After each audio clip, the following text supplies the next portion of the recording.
আপনারা যে এসেছেন কোন জায়গায় এসেছেন এটা বলতে পারেন তো? মহাপ্রভু সন্ধ্যার পর সেবাসন করে হরিনাম সংকীর্তন করেন, বুঝলেন তো? ওখানে হরিকথা হয়, হরিনাম হয়। তা আপনারা যদি এখানে বসে কথাবার্তা বলেন, তালভঙ্গ রসভাস, তাহাতে না হয় মহাপ্রভুর উল্লাস। এই হরিকথায় বসে কথা বললে কি হয় জানেন মা?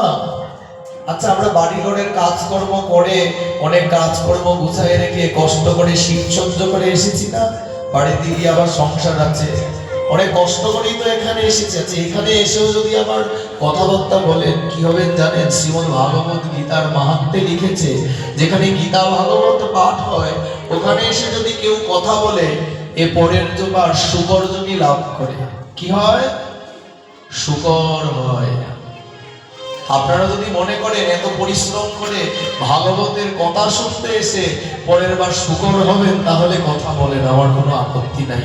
আর যদি মনে করেন না, দুইটা কথা শুনে হৃদয়টাকে প্রশান্ত করে যাব, হরি ভজনের জন্য লালায়িত হব, তাহলে একটা কথাও কেউ বলবেন না, চুপ করে বসুন। মহাপ্রভুর রোষানলে পড়লে আর রেহাই নাই।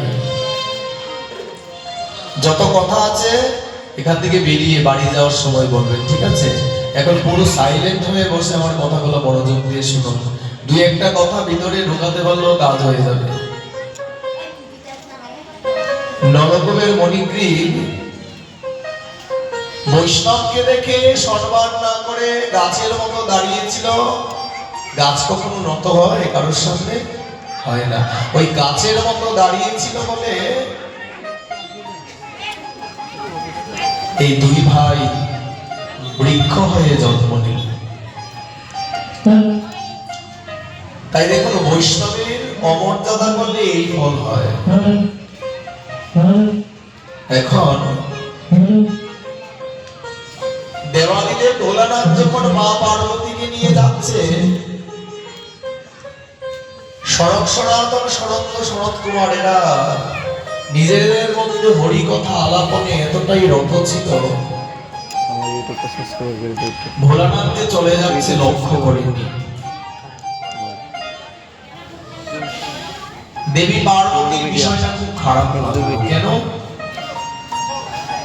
আরে আমার প্রতিদেবতা এত বড় একজন বৈষ্ণব, আর এরা ছোট শিশু, আমার স্বামী দেবতাকে দেখে একটু সম্মান করলো না, একটু প্রণাম করলো না।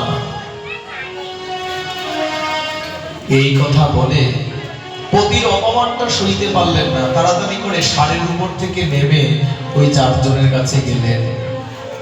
গিয়ে বলছে, এই তোমাদের কোনো কাণ্ড জ্ঞান নেই?